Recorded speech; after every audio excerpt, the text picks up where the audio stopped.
Amigos, me fascina el libro de los Hechos, porque es el cristianismo en acción, y muestra cómo aquellos creyentes vivieron su vida cristiana sobrenaturalmente. Y esta serie se llama ¿Cómo vivir sobrenaturalmente? Y cuando usted vive sobrenaturalmente, cuando usted está unido con el Señor Jesucristo, créalo o no, usted se va a encontrar en conflicto y en crisis. Le digo a la gente que si nunca se han encontrado con el diablo es porque ellas y el diablo van en la misma dirección. Dé media vuelta y tendrá usted una colisión y enfrentará una crisis. Pero descubrirá esta gloriosa verdad, que Jesucristo es el Cristo de cada crisis. Y este es el título de nuestro estudio, el Cristo de toda crisis. Acompáñenos. Por favor, busque el libro de los Hechos, capítulo 12. Hoy estudiaremos acerca del Cristo de toda crisis. Todos tenemos problemas. Los problemas llegan diariamente. Pero de vez en cuando tenemos que enfrentar una crisis. Quiero decir, una verdadera crisis. Y no sabemos, en realidad, a quién acudir, a menos que acudamos al Señor. Una crisis puede venir inesperadamente. Puede venir tenazmente, como salida de la nada. Hablo de una crisis aterradora. Alguien dijo, si puede mantener su cordura cuando todos a su alrededor están perdiendo la suya, puede ser una señal de que usted no entiende la situación. O pudiera ser que usted sí entienda algunas de las cosas que voy a compartir hoy de la palabra de Dios. Hechos 12, versículo 1. En aquel mismo tiempo el rey Herodes echó mano a algunos de la iglesia para maltratarles, y mató a espada a Jacobo, hermano de Juan. Y viendo que esto había agradado a los judíos, procedió a prender también a Pedro. Eran entonces los días de los panes sin levadura, y habiéndole tomado preso, esto es, a Pedro, le puso en la cárcel, entregándole a 4 grupos de 4 soldados cada uno, para que le custodiasen, y se proponía sacarle al pueblo después de la Pascua. Así que Pedro estaba custodiado en la cárcel, pero la iglesia hacía sin cesar oración a Dios por él. Y cuando Herodes le iba a sacar, aquella misma noche estaba Pedro durmiendo entre 2 soldados, sujeto con 2 cadenas, y los guardas delante de la puerta custodiaban la cárcel. Y he aquí que se presentó un ángel del Señor, y una luz resplandeció en la cárcel, y tocando a Pedro en el costado, le despertó, diciendo, levántate pronto. Y las cadenas se le cayeron de las manos.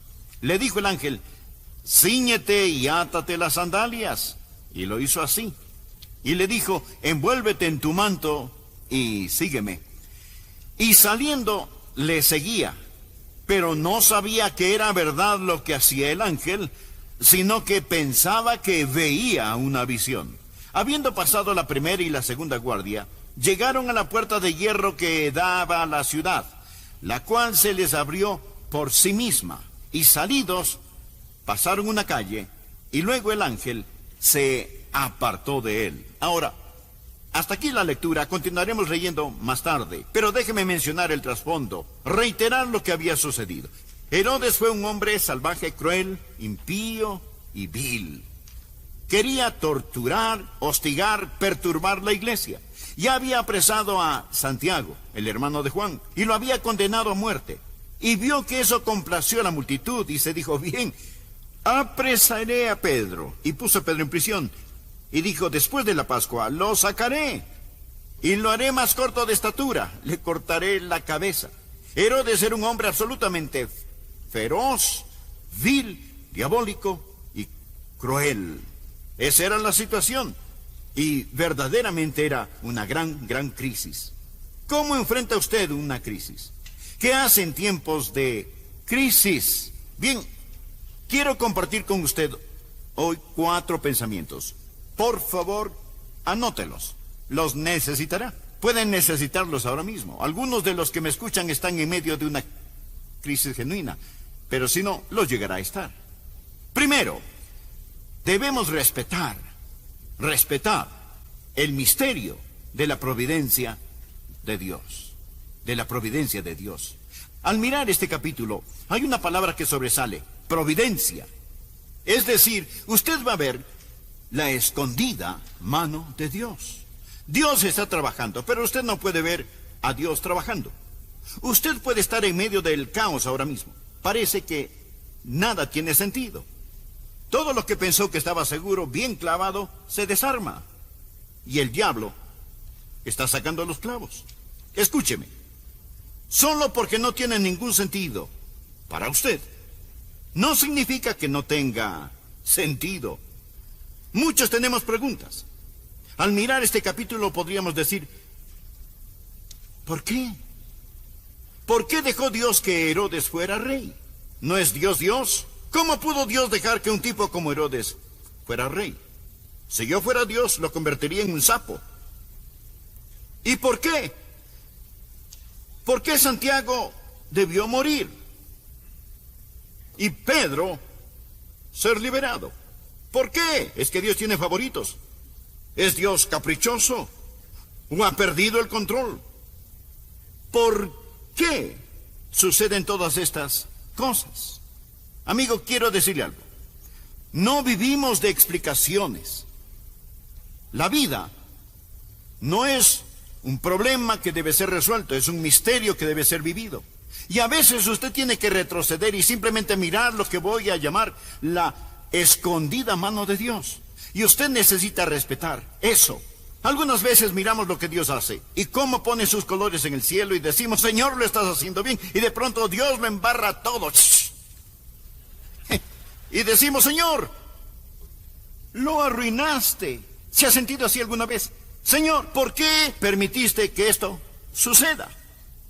Solo porque las cosas no tienen sentido para usted. No piense que no tienen sentido. Y solo porque no puede ver a Dios trabajando, eso no significa que Dios no esté trabajando. Aquí está Herodes con su poder diabólico, Santiago asesinado y Pedro liberado. Tenemos todas estas cosas trabajando juntas. La llamamos la soberanía de Dios, la llamamos la providencia de Dios. Anote al margen Romanos 8:28. Y sabemos que a los que aman a Dios, todas las cosas les ayudan a bien. Esto es, a los que conforme a su propósito son llamados. Ahora, la mayoría tenemos la idea de que vamos por la vida, y la vida es buena, luego se pone mala, y después se pone buena otra vez. Por lo general no es así. La vida no es 50 kilómetros de camino bueno, luego 10 kilómetros de camino malo, después otros 50 de camino bueno. No, por lo general la vida es como los rieles del tren. Un riel bueno y un riel malo. Y los dos rieles corren paralelamente. ¿Lo han notado eso? Cosas maravillosas están pasando y bendiciones, pero al mismo tiempo parece que hay ciertos problemas en la vida. No siempre podemos hacer que se solucionen. Ahora, bien, lo bueno y lo malo parecen correr en rieles paralelas. Ahora, muchos de nosotros no entendemos eso. Por ello deseamos llegar a los tiempos de vida donde nada malo acontece.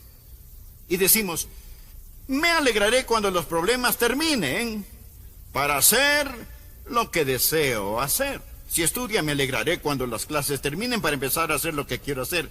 Si los hijos están pequeños, me alegraré cuando crezcan, así podré hacer lo que quiero hacer. Y si está enfermo, me alegraré cuando esté sano, así podré servir a Dios. No es la vida misteriosa. No es misteriosa. Existen las cosas malas y las cosas buenas. Dios, en el crisol de su sabiduría, mezcla estas cosas para su gloria. Y nosotros sabemos que todas las cosas ayudan a bien. Amigo, usted no vive por explicaciones. Usted nunca puede explicar a Dios. Usted vive por promesas que a lo mejor nunca puede explicarlas.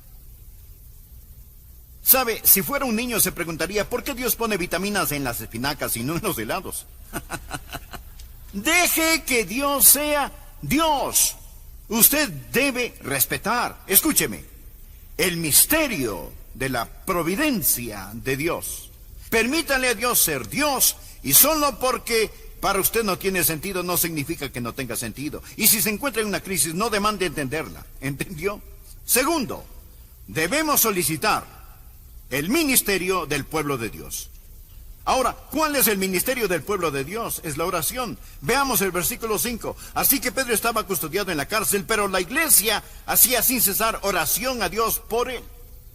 Este es un gran versículo en oración. Parecía que no había esperanza para Pedro. Él está bajo seguridad máxima. La puerta de la prisión está custodiada afuera por 2 guardias. Había 16 guardias custodiando a Pedro. Debió de haber sido bastante importante para contar con 16 guardias personales. Y más de eso, cada mano la tenía encadenada a un guardia. Mi amigo, si debiéramos hablar de alguien en problemas, Pedro está en problemas. En una crisis debe haber oración. Y cuando no hay esperanza en el plano horizontal, siempre hay esperanza en el plano vertical. Quiero que miremos esta oración y nos detengamos ahí por un momento. Porque recuerde que cuando existe el misterio de la providencia de Dios, existe el ministerio del pueblo de Dios. Quiero que vea primero lo que voy a llamar la frecuencia de la oración. Veamos el versículo 5. La oración se hizo sin cesar. Ahora, ellos oraban y no dejaron de orar. Y seguramente se preguntaban, ¿por qué Dios no contesta nuestras oraciones? Pedro estaba en la cárcel y Dios parece no tener ningún apuro en sacarlo.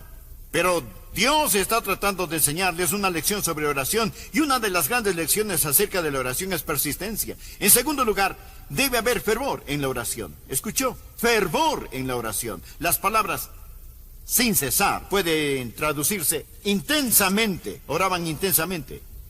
Me pregunto qué sabemos acerca de orar intensamente. Pero le diré una cosa. Cuando usted esté en una...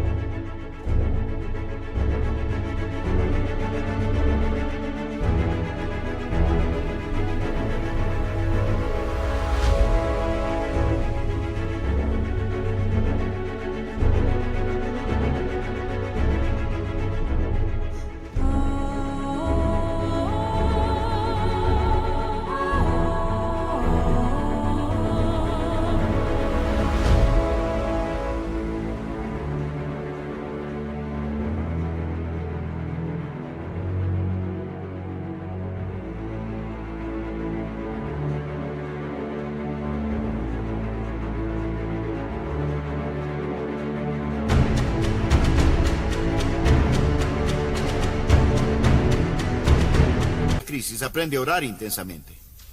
Muchos oramos esta mañana, pero me atrevo a decir que entre quienes me escuchan, si yo les preguntara a muchos, no podrían decirme específicamente por qué oraron esta mañana.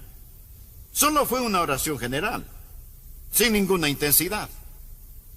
Me gusta Jeremías 29:13, donde Dios dice, y me buscaréis, y me hallaréis, porque me buscaréis de todo vuestro corazón. Una de las cosas de las cuales estoy tratando de curarme es la de la oración casual, de la oración sin intensidad, oración que cuesta poco. Sabe que la Biblia llama a la oración una lucha. Una versión traduce Romanos 15:30 así: Pablo les suplica, les ruego, hermanos, por nuestro Señor Jesucristo y por el amor del Espíritu, que se unan conmigo en esta lucha y que oren a Dios por mí. Que se unan conmigo. Ha pensado en la oración como una batalla, como una lucha. A veces no tenemos ganas de orar, así que no oramos. Mi amigo, si hay un tiempo cuando usted debe orar, es cuando usted no siente ganas de orar. Ore hasta que tenga las ganas. Pero ore no solo frecuentemente, sino también fervientemente, y descubra la fraternidad de la oración. La Biblia dice que la iglesia oraba. Nuevamente, versículo 5, la iglesia hacía oración sin cesar. Eso quiere decir que se reunieron para orar. Jesús dijo, donde están 2 o 3 congregados en mi nombre, allí estoy en medio de ellos. Si 2 de vosotros se pusieran de acuerdo en la tierra acerca de cualquier cosa que pidieren, les será hecho por mi Padre que está en los cielos. Dios se complace cuando sus hijos oran, pero se complace mucho más cuando oran en fraternidad. No hay nada que nos pueda unir más como iglesia que la oración. Si usted ha tenido un compañero o compañera de oración, sabe que su corazón y el de la otra persona están eslabonados, y las veces que Dios visita cuando la iglesia ora son gloriosas y maravillosas. Es lo que llamamos la fraternidad. de la oración. Esta clase de oración hizo la iglesia por Pedro. Y luego deseo que note la fe de la oración. La oración era a Dios. Era a Dios. Se hizo oración a Dios. No estaban orando el uno por el otro. No estaban orando para impresionarse mutuamente. Muchas de nuestras oraciones son pequeñas oraciones memorizadas. Escuché de un joven abogado recién graduado que abrió su nuevo y elegante firma. No tenía todavía clientes, ni siquiera tenía secretaria, pero tenía su nombre en la puerta. Escuchó pasos en el corredor, pensó que venía su primer cliente, tomó el teléfono para aparentar que estaba ocupada y dijo: lo siento, no puedo, no.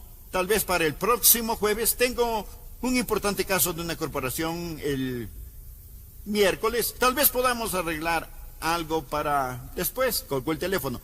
Para entonces el hombre estaba parado frente a su escritorio y dijo: sí, señor, ¿en qué puedo servirle? Y el hombre contestó: soy de la compañía de teléfonos. Vengo a conectar su línea telefónica.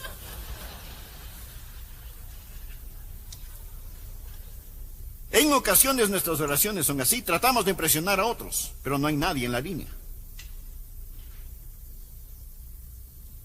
Esta gente no estaba tratando de impresionar a nadie. Estaban desesperados. Sus oraciones eran a Dios. Creo que la razón por la que no oramos con frecuencia y fervientemente es porque pensamos que podemos prescindir de la oración. Tal vez la peor cosa acerca de nosotros no es la falta de oración, sino el orgullo. Quiero decir, tenemos nuestras máquinas, nuestros planes, nuestros métodos, nuestros pastores, nuestros coros, nuestras escuelas dominicales, nuestros edificios. Tenemos todo esto y aquello y vamos a la iglesia y pensamos: bien, lo haremos, sabemos cómo hacerlo. ¿Y sabe usted lo que el diablo hace? Está parado en una esquina sonriente y dice: pueden tener sus edificios, sus coros, pueden tener sus reuniones, sus predicadores, pueden tener todo lo que quieran, incluso sus estudios bíblicos, siempre y cuando dejen de lado el poder de Dios que viene con la oración ferviente y que no acepta un no por respuesta. El diablo se burla de nuestros proyectos, se ríe de nuestras organizaciones, ridiculiza nuestros talentos, pero teme nuestras oraciones.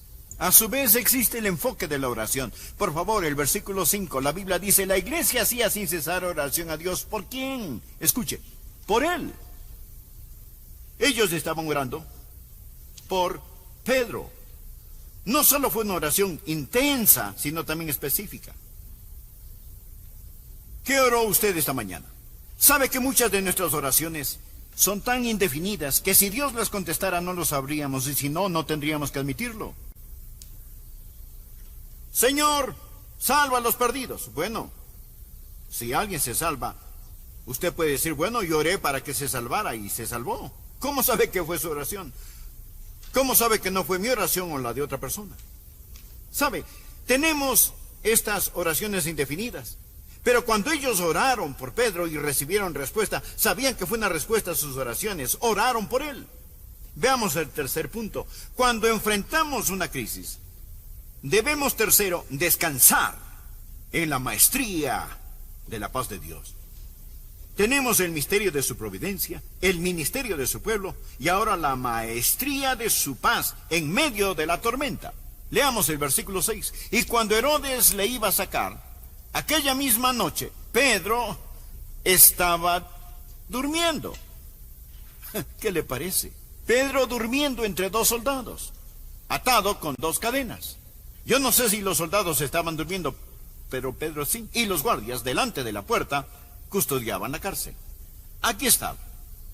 A la mañana siguiente lo ejecutarían, pero él estaba durmiendo. Él dormía tan sabrosamente que el ángel tuvo que tocarle el costado para que se despertara. Esto es paz. Paz en medio de la tormenta. Mientras leía esto pensé: ¿cómo Pedro pudo dormir estando en una crisis como esa? Bueno, primero, él ya no tenía temor de morir. Él ha visto al Cristo resucitado. Lo he dicho antes, un hombre no está listo para vivir hasta que no haya perdido el temor de morir. Pedro había visto al Cristo resucitado y por lo tanto la muerte ya no le infundía temor. Segundo, Él sabía que el pueblo de Dios estaba orando por él. Esa es una de las cosas más grandes que me ayuda en mi ministerio. Sé que están orando por mí, no todos, pero muchos, algunos. O uno de ustedes está orando por mí. ¿Qué fortaleza existe? ¿Qué gozo existe? ¿Qué victoria existe? Muchas veces he sentido al hacer lo que hago, predicar, he sentido esa paz, he sentido ese ánimo. Y sabe, es porque los hijos de Dios están orando. Respete el misterio de la providencia de Dios. Requiera el ministerio del pueblo de Dios, la oración. Descanse en la maestría de la paz de Dios, en medio de la tormenta, sea cual sea. Tú guardarás en completa paz a aquel cuyo pensamiento en ti persevera, porque en ti ha confiado. Deje de mirar la tormenta y ponga su mirada en el Señor Jesucristo. Finalmente, cuarto, regocíjese en la majestad del poder de Dios. Ahora, ¿piensa usted que Dios había perdido el control cuando Santiago fue ejecutado?